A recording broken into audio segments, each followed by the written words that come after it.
اگر آپ نے کسی کو زکوٰۃ بھی دینی ہے نا تو یہ نہیں کہنا کہ میں زکوٰۃ دے رہا ہوں، اس کی عزت نفس مجروح نہ ہو۔ لوگ اکثر پوچھ رہے ہوتے ہیں جی وہ زکوٰۃ کے پیسے ہیں جناب، اب وہ جس کو دے رہا ہوں وہ ضرورت مند بھی ہے لیکن وہ لینا بھی نہیں چاہتا،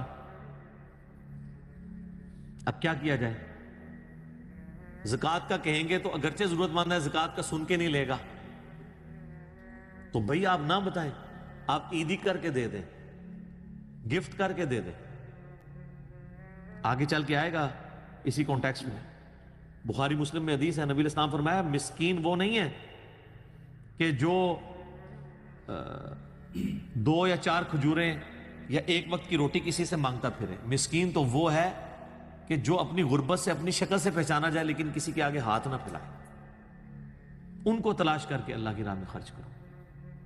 یہ بخاری مسلم میں مسکین کی ڈیفینیشن آئی ہے۔ یہ جو آپ سے جمعرات میں فقیر مانگنے لے آئے ہوتے ہیں نا پروفیشنل بیگرز، ان کو نہیں مسکین کہا گیا، یہ تو اکثر ان میں سے کمینے ہوتے ہیں، یہ مسکین نہیں ہے، پروفیشنل اور کروڑ پتی ہیں سر۔ حالانکہ ابو داؤد میں حدیث ہے اور سنن ابن ماجہ میں نبی علیہ السلام فرمایا کہ سوال کرنا اس شخص کے لیے جائز ہے جس کے پاس جو مال ہے نا وہ 1 اوقیہ سے کم ہو۔ 1 اوقیہ ہوتی تھی 40 درہم۔ 40 درہم اس زمانے کے 4 دینار ہوتے تھے سونے کے، کیونکہ 10 اور 1 کی ریشو تھی سونا اور چاندی میں، اور 20 دینار اس زمانے کے آج کل کے بنتے ہیں 7.5 تولے سونا، تو آج کا 4 دینار آپ سمجھ لے بنتا ہے 1.5 تولے سونا۔ چاندی تو چونکہ ایبسلیٹ ہو چکی ہے اب، تو 1.5 تولے سونا کے برابر جس کے پاس رقم ہے نا وہ کسی سے مانگ نہیں سکتا۔ یعنی اب تو سونا ایک دم بھی چڑھ گیا نا، 97 سے 25-30 پہ پہنچ گیا، یعنی اب موٹا موٹا صاحب لگا لیں آپ 1.5 تولے سے مراد 2 لاکھ روپے آج کے اعتبار سے۔ جس کے پاس اتنی رقم موجود ہے وہ کسی سے ڈیمانڈ نہیں کرے گا جب تک اسے خرچ کر کے اس ڈیٹم لیول سے نیچے نہیں آتا۔ تو آپ فقیروں سے دیکھیں، وہ تو ان کا ایک بچہ 1000 کی روزانہ دیہاڑی لگا رہا ہوتا ہے،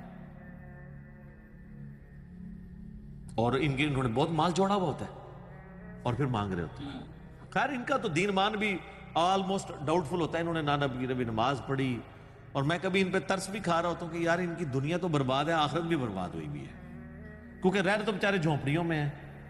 یہ تو اب تھوڑے کسی ایک نے کوئی سولر پلیٹ لگا لی ہے، ادروائز تو بیچارے مچھروں میں ہی رہ رہے ہوتے ہیں، بجلی بھی نہیں وہاں پہ ہوتی، جو کچی آبادیاں ہیں۔ کراچی میں چلے جائیں تو بندے کا دل خون کے آنسو ہوتا ہے، کتنی غربت میں لوگ وقت گزار رہے ہیں۔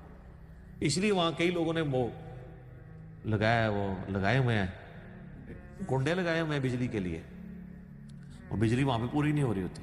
یہ معاملہ یعنی بہت خطرناک ہے۔ اللہ تعالیٰ فرماتا ہے کہ نہ تکلیف دینی ہے اور نہ دکھ دینا ہے بعد میں۔ لہم اجرہم عند ربہم، ایسے لوگوں کے لیے اللہ کے حضور اپنا اجر ان کے رب کے حضور پکا ہے۔ ولا خوف علیہم ولا ہم یحزنون، پھر ایسے لوگوں کو نہ تو قیامت والے دن کوئی خوف ہوگا نہ کوئی غم۔ دیکھیں مال خرچ کرنے پہ، اچھا اس کا یہ مطلب نہیں ہے کہ نماز نہیں پڑھنی، ہاں نماز پڑھنی ہے، فرائض ضرور اسلام کی بنیاد جن 5 چیزوں میں وہ تو آپ نے پوری کرنی اس کے بعد، سر اس کے بعد بھی جنت مل جائے تو بڑی آسانی والی بات ہے۔